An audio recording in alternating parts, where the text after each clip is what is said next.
हुकूमत तनहा करप्शन के खिलाफ जंग नहीं जीत सकती। इंसदाद करप्शन के आलमी दिन पर अपने पैगाम में वज़ीर आज़म ने कहा कि हमारी नौजवान नस्ल ऐसे मुस्तकबिल की मुस्तहिक है जो करप्शन से पाक हो। आने वाली नस्लों के लिए शफाफ मुआशरे के क़याम की कोशिशें जारी रखेंगे। वज़ीर आज़म ने कहा कि करप्शन और बदउनवानी घिनौना अंसर है।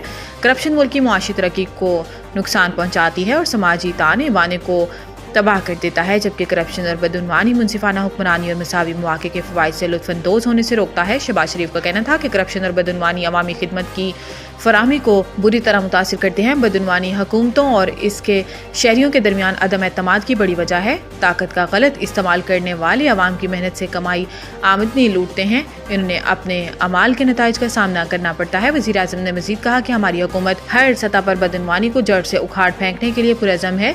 नैब और दीगर कानून नाफिज करने वाले इदारे इस बात को यकीनी बनाने के लिए अनथक मेहनत कर रहे हैं। हम अपने इदारों की मेहनत की सताइश करते हैं और मुआशरे से बदउनवानी को जड़ से उखाड़ फेंकने के लिए इनके साथ हैं। फौजी अदालतों में सिविलियंस के ट्रायल रोकने से मुतालिक दरखास्त खारिज। साबिक चीफ जस्टिस पर जुर्माना आयद। जस्टिस अमीनुद्दीन की सरबराही में 7 रुकनी आईनी बेंच ने फौजी अदालतों में सिविलियंस के ट्रायल से मुतालिक दरखास्त पर समाअत की। साबिक chief justice Pakistan Jawwad S Khawaja ने सिविलियंस के फौजी अदालतों में ट्रायल, जबकि सीनियर कानूनदान एतजाज एहसन ने 26वीं आईनी तरमीम के खिलाफ दरखास्तों का फैसला होने तक समाअत न करने की दरखास्त दायर की थी। अदालत ने जवाद एस ख्वाजा के वकील से इस्तफसार किया कि आईनी बेंच को तस्लीम करते हैं, जिस पर वकील ने कहा कि मैं आईनी बेंच का दायरा इख्तियार तस्लीम नहीं करता। जस्टिस जमाल मंदोखिल ने साबिक chief justice Pakistan Jawwad S Khawaja के वकील से कहा फिर आप कमरा अदालत छोड़ दें, जिस पर वकील का कहना था कि मौजूदा आईनी बेंच जुडिशल कमीशन ने नामजद किया है। जस्टिस जमाल मंदोखिल ने इस्तफसार किया कि क्या 26वीं आईनी तरमीम कलअदम हो चुकी है, जबकि जस्टिस मोहम्मद अली मजहर का कहना था कि आपकी तरफ से ताखीरी हुर्बे इस्तेमाल हो रहे हैं। हर समात पर ऐसी कोई न कोई दरखास्त आ जाती है। 26वीं आईनी तरमीम कलअदम हो जाए तो अदालती फैसलों को तहफ़्फ़ुज़ फराहम किया जाता है। जिन लोगों को मिलिट्री कोर्ट्स में ज़ेर हिरासत किया वो भी यही चाहते हैं।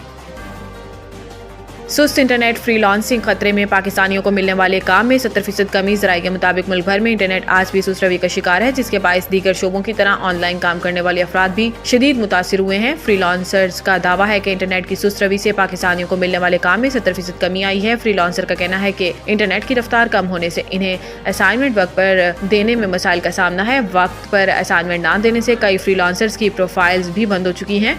दूसरी जानिब इंटरनेट की सुस्त रफ्तार से डिजिटल मार्केटिंग भी मुतासिर हुई है और डिजिटल मार्केटिंग के माहिरीन को खदशा है कि इंटरनेट के मसाइल हल ना हुए तो फ्रीलांसर्स के क्लाइंट बांग्लादेश, भारत या किसी दूसरे मुल्क मुंतकिल हो जाएंगे।